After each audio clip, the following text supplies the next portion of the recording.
le temps pour chaque chose. La vie, elle, ce n'est pas rose. La fin du monde est à 7 heures. Il reste 1 heure avant la fin du monde. Le ciel s'est enfin mis d'accord. Éliminons de l'univers la race humaine par la mort. La parole est à Jupiter. Envoyons donc un météore sur cette engeance que j'aborde. Sauf sur Gertrude que j'adore.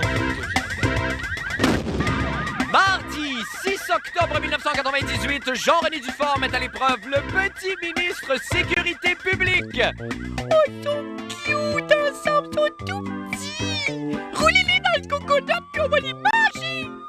Starbuck, le taureau champion géniteur, est mort. Carmen Campagne déclare: je m'en vais à l'étable pour tirer ma vache.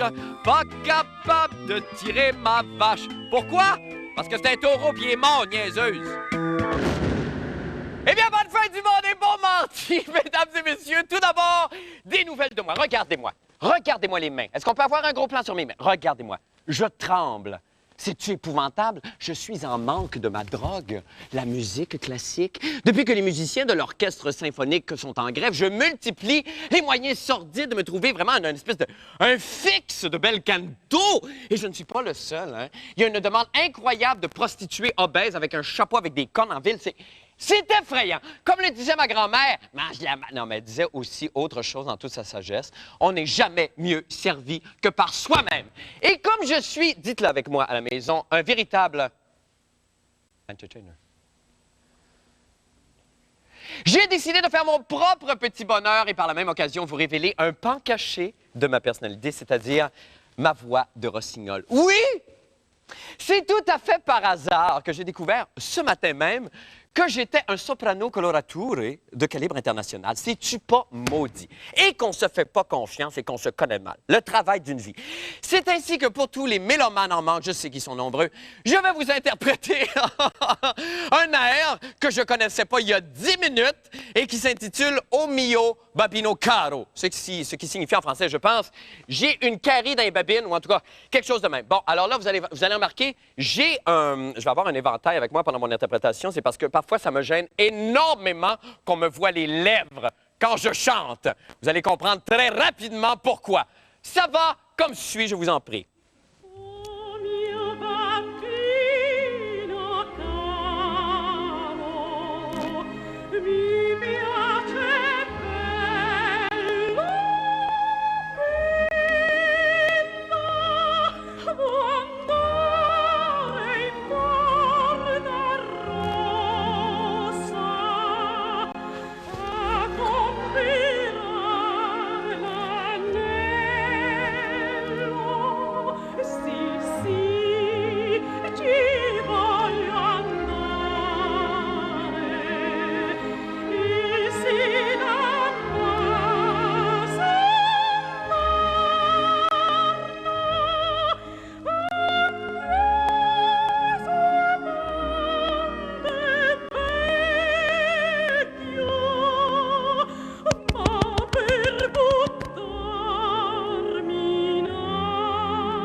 Hey, je la savais pas, on l'apprend vite, hein, mon Dieu, je recommencerai plus jamais ça.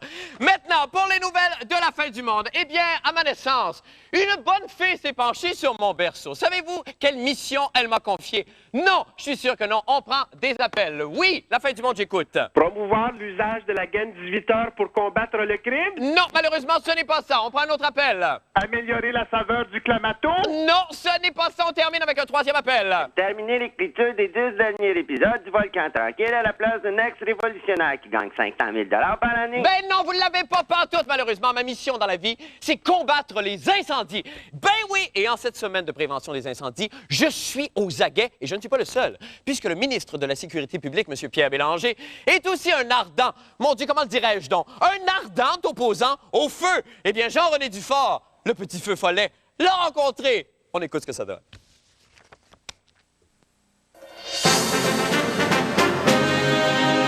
10h50, l'imposant ministre de la Sécurité publique, Pierre Bélanger, l'homme, arrive à la polyvalente Saint-Eustache pour diriger son premier exercice de feu en carrière. 201 au 251, vous pouvez prendre votre temps, le ministre a la situation bien en main. 251, chef provençal, pourriez-vous demander au ministre si le café est prêt? Affirmatif, monsieur, le café est prêt. 11 heures tapant, l'alarme se fait entendre et l'indestructible ministre Bélanger trace le chemin et sort calmement de la polyvalente tel un leader. Faisant preuve de sang-froid sans égal, l'inébranlable ministre triomphe sur le trottoir par sa discipline, son sens de la patience, sa force de caractère et sauve de ce pas plus de 1400 étudiants d'une mort certaine. J'ai été très impressionné par la qualité de l'exercice et aussi par le fait que les gens y croient beaucoup à la prévention ici. Qu'est-ce que vous avez appris? Bien, ce que j'ai appris... Il y a déjà eu une petite séance d'information qui lui a été transmise avant le début de l'exercice. Ça devrait le compléter sa formation, j'imagine. Le puissant ministre a compris et se rend donc chez Giorgio ingurgiter un lunch bien mérité. Une excellente occasion pour la fin du monde de vérifier les connaissances acquises d'un multiministre.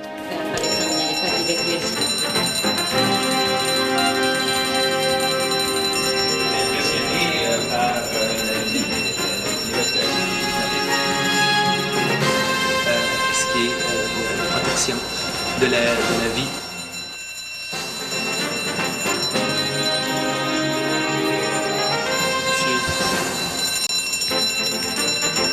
On fait un exercice de feu, vous êtes le premier à sortir. 19 minutes 23 secondes. Je sais qu'on était voir et j'ai mentionné aussi à l'organisation de rester en place. Il y a quelqu'un qui, probablement vous ou votre acolyte, a déclenché le système d'alarme, qui est une infraction au code criminel. Mais vous prêchez pas par l'exemple, là? On a été vérifié, monsieur. Eh bien voilà, je vais me faire poursuivre pour avoir éduqué un ministre de la Sécurité publique. Ici Jean-René Dufort, à Saint-Eustache. Oh, mon Dieu! Bonsoir, Jean-René. Non, mais des poursuites criminelles. Ben non, ben je sais pas. On sait bien que c'est parce qu'il y avait une caméra qui était là puis qui voulait juste vous impressionner. Vous êtes tellement tout jeune encore, malgré votre anniversaire hier. On a tellement envie de vous impressionner. Mais je n'étais plein que de bonne volonté. Je sais, vous n'êtes toujours plein comme... Mais là, M. Pierre Bélanger, là, d'abord, c'est un homme charmant, vous l'avez rencontré. Vous je suis plus bâti que lui. Oui, non, pas difficile à croire. Ça sent les élections, tout ça, Jean-René. Écoute. Est-ce que les ministres sont obligés d'aller faire jusqu'à des exercices de feu dans les polyvalentes pour se faire voir absolument? Ben, quand tous les ministres font des niaiseries un peu partout au Québec, ça sent les élections. Je vous dirai pas quelle date, mais bon. Mais on avait le ministre de la Sécurité publique qui était exercice de feu, dîner au restaurant chez Giorgio. Mais on aurait pu choisir aussi M. Paul Bégin, ministre de l'Environnement et de la Faune, qui, lui, aujourd'hui, est en tournée en bateau-mouche. Alors, il n'y a pas des endroits, vous, si vous étiez ministre, parce que vous avez failli le devenir un jour. Enfin, peut-être que c'est pas terminé, ça, cette course folle. J'ai arrêté juste à temps. Oui, peut-être juste à temps que ça vous corrompe. Où est-ce que vous iriez? Il n'y a pas des endroits où les ministres pourraient aller se faire parader, tant qu'à se faire parader, des endroits plus utiles, épouser des causes plus nobles que d'aller pavoiner, là, comme dans les cégeps. Prenons l'exemple de M. Bélanger. Il aurait pu faire deux choses. Un, dire, je suis le ministre de la Sécurité publique, j'ai des choses plus importantes à faire qu'un exercice de feu. Ou y aller, et y aller carrément comme du monde. Là, il s'est enfermé dans un bureau, puis il a attendu que la cloche sonne, il est sorti, il est rentré, il est parti au Giorgio. C'est pas très... Il faut faire ses relations publiques comme il faut. Il faut parler au monde. Et ça, là-dessus, vous en avez tellement montré. Oui, non, mais c'est vrai. Merci infiniment, Jean-René Dufort. Merci, bonne soirée. Nous allons faire une petite pause et nous revenons avec d'autres nouvelles. Restez avec nous.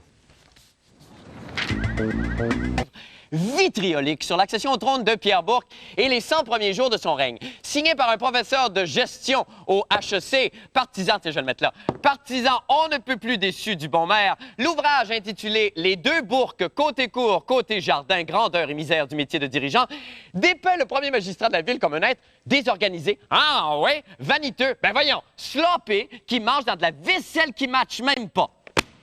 C'est épouvantable. Témoignage lucide, règlement de compte, qu'importe, celui qui dit du mal d'autrui est mon ami. Voici donc notre rescapé de ce soir et mon nouvel ami, monsieur Alain Chanlat. Monsieur Chanlat, bonsoir. Bonsoir. Comment allez-vous? Ben, ça va pas mal. Ben, merci d'avoir accepté notre invitation, monsieur Chanlat. Oui, vous m'avez mis sur un parking, là. On vous a mis sur un parking? On est désolé. Je vais porter plainte. Non, mais... C'est pas grave. Ben non, c'est pas grave, je sais bien. Alors, monsieur Chanlat, d'abord, c'est très drôle de sortir, évidemment, c'est très drôle. C'était tout calculé, là, votre geste de sortir ce livre-là en pleine campagne électorale, au moment où M. Bourque remontait on ne peut plus dans les sondages. Est-ce que vous voulez que je vous dise que j'ai fait ça délibérément? Ben, c'est ce qu'on se demande. Oui, bah je confirme Oui, et je signe. J'ai même choisi la date. Je pense, ce que mes amis me disent, c'est qu'il y a assez de stock pour, si on s'en va pas sur des tangentes, redonner un peu de vie à cette campagne et à aborder les vrais débats de la ville de Montréal. Mais au-delà de ça, M. Chanla, est-ce qu'il n'y a pas un espèce de, quand même, une espèce de côté de vengeance dans le fait d'avoir sorti ce livre-là? Parce que, bon, M. Bourque aurait... Vous avez travaillé avec M. Bourque, d'ailleurs, au tout départ. Je pense que ça n'a pas bien fonctionné entre vous et lui à un certain moment. Il a renvoyé votre fille aussi, qui travaillait comme relationniste de presse. Dites-moi si je me trompe. Non, il n'a pas renvoyé ma fille. Entre parenthèses, il ne l'a pas renvoyée. Ma fille est partie... Dégoûtée. Mais oui, pas mal dégoûté. Oui. Bon, écoutez, mais là, vous... Mais attendez, là, on va régler tout de suite le règlement de compte parce que là, vous tombez dans le piège de Pierre Bourque. Je suis même un peu surpris que vous me posiez les mêmes questions que les autres journalistes, puisque vous êtes normalement beaucoup plus fantaisiste. OK. Alors, je peux vous dire Quelle couleur de bobette vous avez, M. Chanla? Hein? C'est quoi vos couleurs de bobette? Ça, c'est fou, ça lance le débat. Je suis daltonien. OK, parfait. C'est fou. Non, mais sérieusement, M. Chanla, c'est parce que là, ça arrive à point, cette affaire-là. Puis là, évidemment, on se complaît, les gorges chaudes sur M. Bourque. On n'avait pas assez de matériel encore. Comme si on n'en avait pas assez, vous en rajoutez. Ça sent la vengeance. De l'extérieur, ça sent un petit peu le règlement de compte, quand même. Apparemment, c'est ce que lui dit. OK. Mais je vous êtes pas obligé de tomber dans le panneau. Parce que Mais vous dites quand même, M. Chanla, vous dites que vous avez engendré un monstre au comportement pathologique. Quand même un jugement sévère. Ça. Oui, mais ça, il n'y a pas que moi qui dis ça. Hein? Non, je sais. C'est une personne qui faisait partie des collaborateurs de la première heure et qui a fait partie d'une des premières fournées de ceux qui ont été jetés une fois qu'ils avaient rendu service. M. Chanla, on a très peu de temps. Peux-tu vous demander en terminant très rapidement, est-ce qu'il y a des lois, par exemple, est-ce que le directeur général des élections, je ne sais pas s'il y a une loi qui s'applique dans les élections municipales, qui pourrait éventuellement vous reprocher ou même vous poursuivre d'avoir entaché la campagne de M. Bourque, par exemple, ou de vous immiscer dans une campagne électorale? Écoutez, moi, là, je parle en universitaire, même si on me rabaisse au règlement de compte. Je suis là, je considère que j'ai fait un cas sur le maire Bourque en tant que dirigeant et qu'à partir des 100 jours, j'ai pu changer d'opinion radicalement après l'avoir encensé lorsqu'il était au Jardin botanique. Et tout ça est de la démocratie, finalement. Et comment? Tout ça, c'est de la démocratie, finalement. Et pour moi, je suis dans la liberté d'expression, la liberté académique. Voilà. Et je trouverais inacceptable qu'on m'empêche de publier ce livre, justement parce qu'il est là pour démasquer celui qui s'est construit une façade. Et on n'est pas obligé d'acheter la façade. Monsieur Chanla, je m'excuse, c'est tout le temps qu'on a. On vous remercie beaucoup d'avoir accepté notre invitation ce soir. Puis vous êtes beau dans un parking. Fallait terminer sur une note humoristique. Alors, merci, on s'en va faire. Est-ce qu'on s'en va faire une petite pause? Non, non. Tiens, j'ai envie de vous offrir une de mes fameuses capsules nostalgie avant la pause. Laissez-moi plonger dans mes souvenirs. Yeah, yeah. I got a feeling. Quand j'étais môme, mes camarades et moi, nous avions chacun une coqueluche du monde animal qui réchauffait nos petits cœurs d'enfants. Pour certains, c'était Lassie, le collet téméraire. Pour d'autres, Saturnin, le mignon caneton maladroit. Mais pour moi, je vous le donne en mille, c'était Starbuck, le taureau qui éjaculait dans des vagins de latex et dont le sperme congelé était chippé à travers le monde pour engrosser des centaines de milliers de grosses vaches en chaleur. Ah, memories, memories, memories. Bref, j'apprends pas ce matin que mon idole Starbuck, le taureau champion géniteur, a levé les pattes pas plus tard que le 17 septembre. J'ai ri, j'ai pleuré, tout comme l'ont fait sans doute ses 200 000 descendants et descendantes. Et en guise d'ultime témoignage, Patrick Masbourian, le front-de-bœuf des Carpates, est allé voir comment l'entourage de mon idole réagissait à son départ. Je suis en deuil. Starbuck, mon maître à penser et mentor, n'est plus. Starbuck, le père spirituel de tous les mâles de la terre digne de ce nom.